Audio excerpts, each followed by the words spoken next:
इस फिल्म की शुरुआत होती है एक तेज रफ्तार कार से, जिसे पुलिस पूरी ताकत से पकड़ने की कोशिश कर रही है। चारों ओर अफरा तफरी मची है, सायरन बज रहे हैं और फिर अचानक स्क्रीन पर ये आता है 24 घंटे पहले। अब कहानी लौटती है ब्रायन पर, एक ईमानदार फॉरेंसिक अकाउंटेंट जिसकी जिंदगी हाल ही में बदली है। उसकी नई शादी हुई है एमिली से, जो पहले से एक बेटे की माँ है जिसका नाम है ल्यूकस। अब ब्रायन ल्यूकस का सौतेला बेटा है और अपने सौतेले बेटे के साथ रिश्ता मजबूत करने की कोशिश कर रहा है। वो ल्यूकस को एक गेम की प्रैक्टिस कराने ले जाता है ताकि दोनों के बीच कुछ कनेक्शन बने, लेकिन ल्यूकस खेल में बहुत कमजोर साबित हो और बाकी बच्चे उसका मजाक उड़ाने लगते। ब्रायन सबको रोकते हुए कहता है कि हर किसी को एक मौका मिलना चाहिए, जबकि ल्यूकस निराश होकर कहता है कि अब उसे नहीं खेलना। ब्रायन उसको समझाता है कि अगर तुम खुद पर भरोसा नहीं करोगे तो कभी अच्छा नहीं खेल पाओगे, शायद आज तुम्हारा हीरो मोमेंट हो। ये शब्द ल्यूकस को थोड़ी हिम्मत देते हैं, लेकिन मैदान में लौटने के बाद भी नतीजा वही रहता है, यानी कि असफलता। घर लौटते वक्त एमिली कहती कि शायद ल्यूकस को खेलों में कोई दिलचस्पी नहीं, उसे तो सिर्फ डांस पसंद है और वो अपने डांस के वीडियो सोशल मीडिया पर भी डालता है। ब्रायन कहता है कि डांस करने में कोई बुराई नहीं है, लेकिन उसे दूसरी चीजें भी ट्राई करनी चाहिए, क्योंकि इसी तरह से वो भी अपने पिता के करीब आया था। अब गाड़ी में लौटते हुए ल्यूकस कहता है, आपको नहीं पढ़ना चाहिए था इन सब में, मुझे इसकी आदत है। ये सुनकर ब्रायन चुप हो जाता है, लेकिन अंदर ही अंदर वो परेशान है। वो एमिली को सब बताता है, जो कहती है कि हमें प्रिंसिपल से बात करनी चाहिए। ब्रायन कहता है कि ऐसा करने से बच्चे और ज्यादा चढ़ाएंगे। दोनों ही मान लेते हैं कि फिलहाल यही सही। जहां अगले दिन ऑफिस में ब्रायन की मुश्किलें और बढ़ जाती। उसका बॉस कहता है कि अकाउंट में जो गड़बड़ी है उसको छुपा दो ताकि हमारा क्लाइंट खुश रहे, लेकिन ब्रायन ईमानदार है, वो इस चीज के लिए मना कर देता है और उसी पल उसे नौकरी से निकाल दिया जाता है। घर लौटकर वो एमिली को बताता है, जिस पर एमिली कहती है कि तुम चिंता मत करो, उसके पास उसकी पुरानी जॉब का ऑफर था जिससे घर का खर्च चल सकता है। ब्रायन को ये सुनकर अच्छा नहीं लगता है, लेकिन एमिली कहती है कि अब वक्त बदल गया है, तुम घर पर रहो, ल्यूकस के साथ वक्त बिताओ और नई नौकरी ढूंढो। अगले दिन ल्यूकस छुट्टी पर है। ब्रायन कोशिश करता है कि वो उसे कुछ अच्छा पका कर खिलाए, लेकिन उसको समझ नहीं आता कि वो क्या बनाए। जहाँ आखिर में वो दोनों बाहर पार्क में चले जाते हैं। वहाँ ब्रायन की मुलाकात होती है लेस्ली नाम की एक औरत से, जो अपने ग्रुप मामा माफिया के बारे में बताती। कुछ पेरेंट्स का ग्रुप जो बच्चों को स्कूल छोड़ने के बाद साथ में घूमते हैं। वो ब्रायन को भी ज्वाइन करने के लिए कहती, लेकिन ब्रायन शालीनता से मना कर देता है। तभी वो नोटिस करता है कि ल्यूकस कहीं गायब हो गया है। वो अपने मोबाइल पर उसकी लोकेशन देखता है तो उसको पता चलता है कि ल्यूकस तो काफी दूर चला गया है। घबराहट में ब्रायन भागता हुआ उसको ढूंढने निकल जाता है, जहाँ आखिरकार वो ल्यूकस को ढूंढ लेता है। वो दोनों थोड़ी देर खेलने की कोशिश करते हैं, लेकिन ल्यूकस एक बॉल भी ढंग से नहीं पकड़ पाता। जहाँ अब हम पास ही में एक और बाप बेटे को देखते हैं, जो न सिर्फ खेल में बेहतर हैं, बल्कि उनके बीच का रिश्ता भी बेहद गहरा लगता है। ब्रायन उस दृश्य को देखता है और अंदर ही अंदर सोच में डूब जाता है कि क्या वो कभी अपने सौतेले बेटे के साथ ऐसा रिश्ता बना पाएंगे। यहाँ तक आते आते प्ले डेट का माहौल धीरे धीरे बदलने लगता है। एक साधारण सी फैमिली धीरे धीरे कुछ अजीब और अनकंफर्टेबल महसूस होने लगती। कैमरा हर फ्रेम में एक अनकही बेचैनी छोड़ता है, जैसे आने वाला वक्त कुछ बहुत डरावना दिखाने वाला है। ब्रायन और लूकस पार्क में खेल रहे होते कि तभी उनकी नजर एक और पिता पुत्र की जोड़ी पर पड़ती, जेफ और उसका बेटा सीजे। सीजे खेल में बहुत अच्छा है, जबकि ब्रायन की अजीब सी गेंदबाजी देखकर जेफ खुद आगे बढ़ता है और उसको सिखाने लगता है कि बॉल को सही तरीके से कैसे फेंका जाता है। इसी बीच सीजे और लूकस एक दूसरे के साथ खेलने लगते। सब कुछ नॉर्मल लग रहा था, लेकिन तभी ब्रायन की नजर एक अजीब हरकत पर जाती। सीजे एक तितली को पकड़ता है और बिना झिझक के उसे खा जाता है। ये देखकर ब्रायन चौंक जाता है और धीरे से उससे पूछ बैठता है कि तुम्हारा बेटा थोड़ा अजीब नहीं है। इस पर जेफ मुस्कुराकर कहता है, हाँ कभी कभी वो कुछ अजीब हरकतें कर देता है, लेकिन अब मैं इसकी आदत डाल चुका हूँ। बातों ही बातों में ब्रायन पूछता है कि वो क्या करता है, जिस पर जेफ बताता है कि फिलहाल वो सिक्योरिटी में काम करता है, लेकिन पहले वो आर्मी में था। तभी ल्यूकस उत्साहित होकर कहता है कि हमें सीजे के घर चलना चाहिए, उसके पास एक बहुत शानदार पेड़ है जिस पर चढ़ना मजेदार होगा। ब्रायन थोड़ा झिझकता है पर फिर मान जाता है। जहाँ जाने से पहले वो एमिली को अपनी लोकेशन भेज देता है, लेकिन तभी अचानक से सीजे अपने पिता के पेट पर मुक्का मार देता है और दोनों के बीच कुछ सेकंड के लिए झगड़ा हो जाता है। ब्रायन ये सब देखकर सोच में पड़ जाता है कि इन दोनों का रिश्ता कुछ ठीक नहीं लगता है, पर फिर भी वो इस चीज को अनदेखा करके उनके साथ जेफ के घर चला जाता है। घर पहुंचकर ल्यूकस घर में रखी पुरानी तस्वीर तस्वीरें देखता है। ज्यादातर फोटोज जेफ की आर्मी लाइफ की है, लेकिन माहौल अचानक तब बदल जाता है जब जेफ एक बंदूक निकालकर ब्रायन की ओर तान देता है। ब्रायन घबरा जाता है, लेकिन अगले ही पल जेफ हंस पड़ता है, क्योंकि वो बंदूक असली नहीं बल्कि एक खिलौना थी जिसमें सॉस भरा हुआ था। ये मजाक तो खत्म हो जाता है, मगर माहौल अब भी काफी अनकंफर्टेबल बना हुआ है। कुछ देर के बाद ब्रायन और जेफ बातचीत करने बैठते हैं। ब्रायन पूछता है कि सीजे की माँ कहाँ पर है। जेफ शांत होकर कहता है कि वो अब इस दुनिया में नहीं। उसके जाने के बाद मैंने सिक्योरिटी की नौकरी भी छोड़ दी, लेकिन थोड़ा पैसा बचा लिया। मैं जल्द ही इस शहर से जाने वाला हूँ। बस अपने बेटे के साथ मैं कुछ अच्छे पल बिताना चाहता हूँ। फिर वो मुस्कुराकर पूछता है, और तुम्हारी पत्नी? जिस पर ब्रायन जवाब देता है, मेरी हाल ही में शादी हुई है। वो एक लॉयर है और मैं अकाउंटेंट था, पर अब मैं बेरोजगार हूँ। दोनों के बीच ये बातचीत चली रही होती है कि तभी ल्यूकस घबराया हुआ अंदर आता है और कहता है कि बाहर कुछ लोग हमें देख रहे हैं। ये सुनकर जेफ तुरंत हरकत में आ जाता है। वो बच्चों को गाड़ी में बैठाता है और ब्रायन से कहता है, चलो लंच करने चलते। सब बाहर निकल जाते हैं। रेस्टोरेंट में जेफ कहता है कि मुझको लगता है कि सीजे को आखिरकार एक बेस्ट फ्रेंड मिल गया है। बहुत समय बाद वो किसी से खुलकर बात कर रहा है। ब्रायन मुस्कुराकर कहता है, शायद अभी थोड़ा वक्त और देना चाहिए। तभी जेफ की नजर एक आदमी पर पड़ती है जिसने लेदर जैकेट पहनी हुई है। उसके चेहरे पर शक झलकता है। वो तुरंत उठता है और उस आदमी के पीछे जाता है और अचानक उसे बुरी तरह पीटने लगता है। वो चिल्लाता है कि तू मुझे कैसे ट्रैक कर रहा था, मगर जवाब मिलने से पहले ही वो आदमी बेहोश हो जाता है। उधर बाहर सीजे और ल्यूकस पिज्जा का इंतजार कर रहे हैं। अब जैसे पिज्जा आता है, सीजे हैरानी से पूछता है कि ये क्या है। ल्यूकस और ब्रायन दोनों हंसते हुए कहते हैं, क्या तुम्हें पिज्जा नहीं पता? तभी सीजे के अगले शब्द सबको सन्न कर देते हैं। वो कहता है कि जेफ मेरा पिता नहीं है, उसने मुझे कहीं से उठा लिया था। अब ब्रायन के चेहरे का रंग उड़ जाता है। वो तुरंत ल्यूकस को पकड़ता है और रेस्टोरेंट से बाहर भागने की कोशिश करता है, लेकिन गड़बड़ी यहीं पर नहीं रुकती। एक वेट्रेस उसका रास्ता रोकती है और उससे पूछती है कि क्या ये बच्चे आपके हैं। वो सीजे से भी पूछती है कि क्या तुम इस आदमी को जानते हो। सीजे ठंडे लहजे में जवाब देता है, नहीं। अब ब्रायन के पैरों तले जमीन खिसक जाती है और तभी पीछे से एक नकाबपोश आदमी हमला कर देता है, लेकिन जेफ आकर उसको गोली मार देता है। अब हालात पूरी तरह नियंत्रण से बाहर हो चुके हैं। गोलियां चलने लगती हैं और जेफ सबको गाड़ी में बैठाकर निकल पड़ता है। ब्रायन गुस्से में चिल्लाता है कि ये सब क्या हो रहा है, कौन है ये लोग? जिस पर जेफ कहता है, वो हमें इसलिए ढूंढ रहे हैं क्योंकि उन्हें लगता है कि तुम्हें कुछ पता है। ब्रायन हैरान होकर पूछता है कि क्या पता है मुझे? जिस पर जेफ कहता है कि सीजे उनके कब्जे में था, मैंने उसे वहाँ से बचाया है। ब्रायन कहता है तो चलो पुलिस के पास चलते हैं, लेकिन फिर उसको याद आता है कि उसका फोन तो रेस्टोरेंट में ही छूट गया है। दरअसल जेफ के बारे में जो भी जानकारी थी एमिली को वो पहले ही भेज चुका था। अब उसी वक्त एमिली जेफ को कॉल करती है। जेफ गाड़ी चला रहा है और कहता है कि सब कुछ ठीक है, हम बस थोड़ा घूम रहे हैं। तभी उसकी नजर सामने सड़क पर आती एक तेज रफ्तार गाड़ी पर पड़ती है। वो तुरंत ब्रेक लगाता है और किसी तरह टक्कर से बच निकलता है। अब पुलिस भी इनका पीछा करने लगती और तभी सड़क पर कई और गाड़ियां नजर आती। ये है मामा माफिया ग्रुप की औरतें, जिनके पास अलर्ट भेजा गया था कि इन लोगों को रोकना है। लेस्ली अपनी कार में बैठी है और अपने बेटे से कहती है कि टेजर गन से ड्राइवर को झटका दो, लेकिन गलती से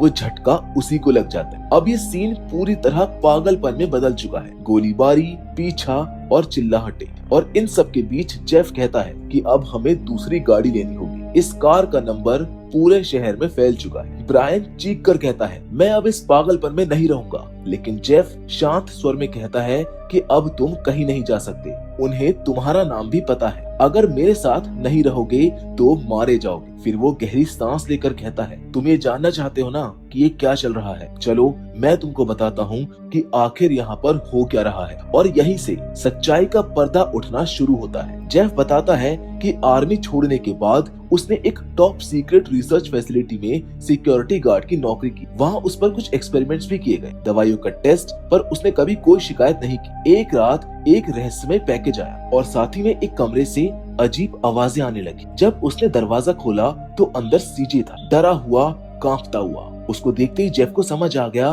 कि वहाँ पर कुछ भयानक चल रहा है। उसने उस लड़के को वहीं से उठाया और भाग निकला। जेफ बताता है कि उसने सबसे पहले पुलिस को जानकारी दी थी, लेकिन उल्टा उसी पर आरोप लगा दिया गया कि उसने बच्चे को किडनैप किया है और तभी से वो भाग रहा है। वहीं दूसरी ओर वो रहस्यमय आदमी, वही जो डायनर में था, अब ब्रायन का फोन लेकर ल्यूकस को ट्रैक कर रहा है। यानी असली खेल तो अब शुरू होने वाला है। अब जैसे ल्यूकस और सीजे को एहसास होता है कि कुछ लोग उनका पीछा कर रहे हैं, वो दोनों भागने लगते। रास्ते में उनकी टक्कर उन बच्चों से होती है जो हमेशा से ल्यूकस को तंग किया करते थे। वो फिर से उसको परेशान करने लगते हैं, लेकिन इस बार कहानी कुछ और है। सीजे अब वो मासूम बच्चा नहीं दिखता है, उसकी आंखों में एक अजीब सा गुस्सा है। वो उन पुलिस की इतनी बुरी तरह धुनाई करता है कि ल्यूकस हैरान रह जाता है, लेकिन इस बार डर की जगह ल्यूकस के चेहरे पर भी मुस्कान थी। पहली बार किसी ने उसके लिए खड़ा होकर उसको बचाया था। उधर दूसरी ओर ब्रायन और जेफ के बीच माहौल तनावपूर्ण हो चुका है। ब्रायन अब थक चुका है। वो कहता है कि वो इस पागलपन से दूर जाना चाहता है, लेकिन जेफ उसको रोकते हुए कहता है कि मैंने पहले भी कहा था कि तुम अब यहाँ से नहीं जा सकते हो। हमें एक और कार चाहिए। ये वाली अब ट्रैक हो चुकी है। अब जैसे जेफ थोड़ी देर के लिए दूर जाता है, ब्रायन मौका देखकर भाग निकलता है, लेकिन वो ज्यादा दूर नहीं जा पाता। काली गाड़ी से कुछ लोग निकलते हैं जो उसके ऊपर गोलियां चलाने लगते हैं। ब्रायन किसी तरह झुककर बचता है और भागते हुए सीजे और ल्यूकस तक पहुंच जाता है। हांफते हुए वो कहता है कि गाड़ी में बैठो जल्दी। तभी ल्यूकस घबराकर पूछता है कि जेफ कहाँ पर है, वो ही हमको बचा सकता है। और तभी गोलियों की आवाज के बीच जेफ अपनी एसयूवी लेकर आता है और सीधा हमलावरों को कार से टक्कर मार देता है। वो जल्दी से सबको बैठाकर वहाँ से गाड़ी तेजी से आगे बढ़ा देता है। भागते हुए ब्रायन सवाल करता है कि आखिर ये लोग हमें ट्रैक कैसे कर रहे हैं, जिस पर जेफ तुरंत जवाब देता है, शायद तुम्हारा फोन उनके पास है और वो ल्यूकस को ट्रैक कर रहे हैं। वो ल्यूकस की ओर मुड़कर कहता है, तुम्हारे हाथ में जो जीपीएस डिवाइस है उसे अभी बंद कर दो। अब जैसे सिग्नल ऑफ होता है, गाड़ी के अंदर कुछ पल के लिए सन्नाटा छा जाता है। ब्रायन खिड़की से बाहर देखता है और धीरे से बोलता है, तुम जानते हो जेफ, मैं हमेशा से एक पिता बनना चाहता था, लेकिन जिंदगी कुछ और ही चाहती थी। मेरी जवानी नौकरी और तनाव में बीत गई। न शादी की हिम्मत जुटा पाया, न कभी सोचा कि बच्चे कैसे हों। फिर एमिली मेरी जिंदगी में आई। वो मेरे स्तर से बहुत ऊपर थी और जब पहली बार ल्यूकस ने मुझे डैड कहकर बुलाया, वो पल मेरे लिए किसी सपने जैसा था। लेकिन अब मुझको लगता है कि मैं उतना अच्छा पिता नहीं। जेफ उसकी ओर देखता है और शांत स्वर में कहता है, तुम गलत सोच रहे हो ब्रायन, तुम बहुत अच्छे पिता हो। बस कभी कभी हालात हमें खुद पर शक करने के लिए मजबूर कर देते हैं। जिसके बाद वो दोनों तय करते हैं कि अब उन्हें छिपना हो किसी ऐसी जगह पर जहाँ पर उन्हें कोई न ढूंढ सके। जेफ कार मोड़ता है और एक ओल्ड एज होम के सामने रुक। ब्रायन हैरान होकर पूछता है कि हम यहाँ पर क्यों आए हैं, जिस पर जेफ मुस्कुरा कर कहता है, क्योंकि यहाँ पर हमें कोई नहीं ढूंढ पाएगा। अंदर जाकर वो सबकी मुलाकात कराता है गॉर्डन नाम के एक बुजुर्ग व्यक्ति से। वो कहता है कि ये मेरे पिता हैं। ये सुनते ही सब चौंक जाते हैं। गॉर्डन उन्हें अपने अतीत के बारे में बताता है। जब जेफ सिर्फ 4 साल का था, उसकी माँ की मौत हो गई थी। मैं उस वक्त जिम्मेदारी उठाने से डर गया था, इसलिए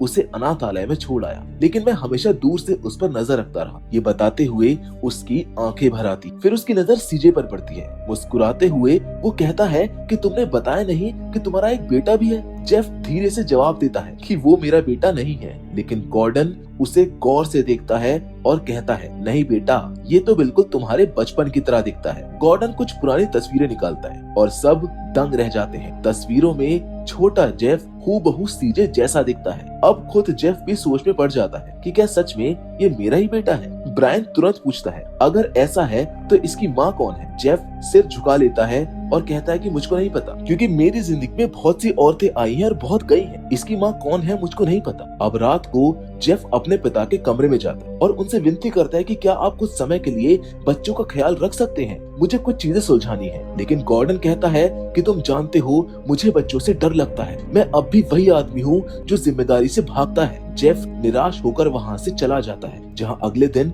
वो ब्रायन और बच्चों के साथ फिर से निकल पड़ता है। रास्ते में ब्रायन पूछता है, क्या तुम्हें कोई ऐसा व्यक्ति याद है उस फैसिलिटी से जो हमारी मदद कर सके? जेफ थोड़ी देर सोचकर कहता है, हाँ, एक आदमी है जैक, लेकिन उसे किसी चीज में दिलचस्पी नहीं है सिवाय औरतों के। वो हमेशा किसी न किसी लड़की से संपर्क करने की कोशिश में रहता है। ब्रायन तुरंत जवाब देता है, तो फिर काम आसान है। वो एमिली के नाम से एक फेक प्रोफाइल बनाते और जैक को मैसेज भेजते, उसे एक मोटेल में मिलने के लिए बुलाते। जैक लालच में आ जाता है और वो वहाँ पर पहुँच जाता है, जहाँ पहुँचकर वो फंस जाता है। जेफ और ब्रायन उसे पकड़कर कुर्सी से बांध देते हैं। जेफ पहले शांत लहजे में बात करने की कोशिश करता है। वो पूछता है कि बताओ सीजे कौन है, तुम लोगों ने उसे क्यों पकड़ा था और तुम्हें कैसे पता चला कि वो मेरा बेटा है? लेकिन जैक चुप रहता है। जब वो नहीं बोलता तो जेफ उसको पीटना शुरू कर देता है। अब इसके बावजूद भी जैक कुछ नहीं बताता। जहाँ आखिर में ब्रायन आगे बढ़ता है, लेकिन वो हिंसा नहीं करता बल्कि समझदारी से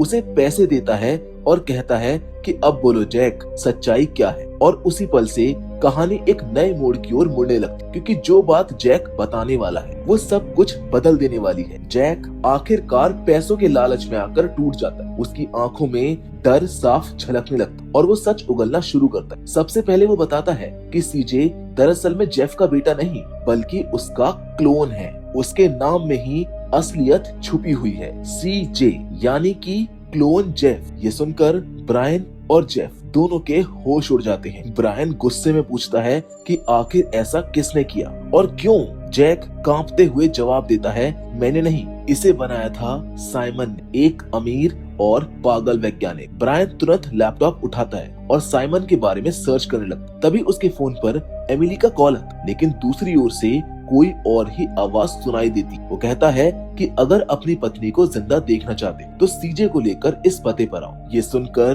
ब्रायन घबरा जाता है। वो तुरंत सीजे के पास जाता है। वो उससे कहता है कि हमें साइमन मिल गया है इसी एड्रेस पर। झूठ बोलते हुए वो ये बात छुपा लेता है कि वो लोग पहले से इन लोगों का इंतजार कर रहे हैं। जहाँ रास्ते में गाड़ी चलाते हुए जेफ अपने अतीत का दर्द बयां करता है। वो बताता है कि बचपन में अनाथालय में रहते हुए उसे हमेशा डर सताता था, इसलिए उसने डर से लड़ने के लिए सेना ज्वाइन की। वो ताकतवर था, निर्दयी था, हर मिशन पूरा करता था, लेकिन एक दिन उसे ऑर्डर मिला कि एक बच्चे को मार दो और वो ऐसा नहीं कर सका। उसी दिन उसको सेना से निकाल दिया गया, लेकिन उसके सीनियर कर्टने ने कहा था कि तुम मेरे सबसे बेहतरीन सिपाही हो। अब जैसे ये दोनों उस बताई गई जगह पर पहुंचते हैं, चारों तरफ सन्नाटा होता है। बस दूर दूर तक बंजर जमीन और आती हुई काली गाड़ियां। ब्रायन सर झुकाकर कहता है कि मुझे माफ करना जेफ, ये सब मेरी गलती। मैंने अपनी पत्नी को बचाने के लिए तुम्हें यहाँ पर बुलाया है। तभी कई लोग उतरते हैं, जिनके बीच में से साइमन निकलता है। उसके आदमी जेफ को पकड़ लेते हैं और सीजे को अलग ले जाते हैं। जेफ चिल्लाता है कि कम से कम मुझे अपने बेटे से बात तो करने दो। साइमन हंसता है और कहता है, तुम गलती कर रहे हो जेफ, वो कोई इंसान नहीं, एक प्रोजेक्ट है। उसमें कोई भावना नहीं, कोई डर नहीं, कोई प्यार नहीं। जेफ सीजे के सामने झुककर कहता है कि तुम मेरे बेटे हो और मैं तुम्हें ढूंढ निकालूं, चाहे कुछ भी हो जाए। लेकिन सीजे की आंखों में कोई प्रतिक्रिया नहीं होती। वो बस खड़ा रहता है जैसे कोई मशीन हो। और जब उसको ले जाया जा रहा होता है तो ल्यूकस अपनी हुडी निकालकर सीजे को दे देता, एक मासूम बच्चे की दोस्ती की निशानी के तौर पर। जिसके बाद साइमन अपने गुंडों को ऑर्डर देता है कि जेफ और ब्रायन को मार दिया जाए। अब जैसे ही उनमें से एक बंदूक उठाता है, तभी दूर से गाड़ी की आवाज आती। ब्रायन कार लेकर उनकी ओर दौड़ता है और एक ही झटके में उसके आदमियों को उड़ा देता है। जहां जेफ भी अब तुरंत उठकर बाकियों को खत्म कर देता है। और जब वो मर चुके आदमियों की जेब टटोलते हैं तो उसमें एक फोन बज रहा होता है। जेफ फोन निकालता है तो ब्रायन कहता है कि ये तो मेरा फोन है और ये वही जीपीएस अलर्ट है। अब वो जैसे ही ट्रैकर को खोलते हैं, उन्हें सीजे की लोकेशन का पता चल जाता है। जेफ हैरान होकर पूछता है कि लेकिन ये कैसे हुआ। तब ल्यूकस मुस्कुरा कर कहता है, मैंने हुडी में जीपीएस ऑन छोड़ दिया था और वो हुडी मैंने सीजे को दे दी थी। ये सुनकर वो दोनों दंग रह जाते कि छोटे से बच्चे ने एक मास्टर स्ट्रोक खेल दिया है। अब ये तीनों उसी लोकेशन की ओर निकल पड़ते, वही जगह जहाँ पर कभी जेफ काम किया करता था, वही सीक्रेट फैसिलिटी जहाँ से ये सब शुरू हुआ था। अब जैसे ही वो अंदर पहुँचते हैं, उन्हें सीजे दिखता है, लेकिन अब वो उनका दुश्मन बन चुका है। वो उनके ऊपर हमला कर देता है। जहाँ लड़ते हुए जेफ को ये पता चलता है कि वहाँ पर सिर्फ एक नहीं बल्कि सीजे जैसे दर्जनों क्लोन मौजूद हैं। वो किसी तरह आगे बढ़ते हैं, लेकिन तभी गुंडे आ जाते हैं। जेफ लड़ते लड़ते ब्रायन से कहता है कि भागो यहाँ से, एमिली और ल्यूकस को बचाओ। ब्रायन भाग निकलता है और जेफ पकड़ा जाता है। जेफ को घसीटकर साइमन और कर्ट के सामने लाया जाता है। कर्ट को देखते ही जेफ हैरान रह जाता है। वो कहता है कि इन सब के पीछे तुम हो। कर्ट ठंडी मुस्कान के साथ कहता है, हाँ तुम एक परफेक्ट सिपाही थे, लेकिन तुम्हारे अंदर एक कमजोरी थी और वो थी इमोशन। मुझे एक ऐसा सैनिक चाहिए था जो बिना सोचे आदेश माने। साइमन कहता है कि वो तुम्हारे डीएनए से तुम्हारा ऐसा क्लोन बना सकता है जिसमें कोई भावना ही ना हो, और हमने वही किया है। साइमन आगे बढ़ता है और कहता है, और अब तुम्हें दिखाते हैं हमारे प्रयोग का नतीजा। वो सीजे को बुलाता है, जिसके हाथ में वो एक तीर देता है और उसको ऑर्डर देकर बोलता है कि जेफ को खत्म कर दो। सीजे जेफ की ओर तीर तानता है। जेफ उसकी आंखों में देखते हुए कहता है, तुम मशीन नहीं हो बेटा, तुम्हारे अंदर इंसान का दिल है। याद रखो, तुम्हारा चुनाव तुम्हारा है। और कुछ सेकंड की चुप्पी के बाद सीजे अचानक दिशा बदल देता है और तीर सीधा साइमन के सीने में जा लगता है। पूरी फैसिलिटी अफरा तफरी में बदल जाती। जेफ मौका देखकर बाकी गार्ड्स को खत्म कर देता है। अब बस कर्ट बचता है। वो बंदूक उठाकर निशाना साधता है, तभी ब्रायन अपनी गाड़ी लेकर अंदर घुसता है और उसको टक्कर मार देता है। जेफ आगे बढ़कर आखिरी मुक्का कर्ट के चेहरे पर जड़ देता है, जहां ये लड़ाई खत्म हो जाती। सीजे आगे बढ़ता है और पहली बार उसके चेहरे पर एक इमोशन यानी कि प्यार की झलक दिखती है। वो जेफ को गले लगा लेता है। जेफ मुस्कुराता है और कहता है कि आखिर उसे अपना बेटा मिल ही गया। जहां बाहर निकलते हुए जेफ रिमोट का बटन दबाता है, जिसके साथ वो पूरी फैसिलिटी एक ही धमाके में उड़ जाती। धुएं और आग के बीच एक युग खत्म हो जाता है, जहां कुछ समय के बाद ब्रायन अपने घर पर एमिली के साथ बैठा होता है। तभी डोरबेल बजती है। वो दरवाजा खोलता है और सामने जेफ खड़ा होता है अपने बेटे सीजे के साथ। ब्रायन और जेफ दोनों एक दूसरे को देखकर मुस्कुरा उठते हैं। शायद इन दोनों को साथ में बिताए वो लम्हे अब याद आ रहे हैं, जिसके साथ ये फिल्म यहीं पर खत्म हो जाती। तो दोस्तों, मैं उम्मीद करता हूँ कि प्लेडेट की ये कहानी आपको पसंद आई हो। बाकी फिलहाल आज के इस वीडियो में बस इतना ही, लेकिन हमेशा की तरह हम आपसे जरूर मिलेंगे और वो भी एक और नई इंटरेस्टिंग कहानी के साथ। पर तब तक के लिए धन्यवाद।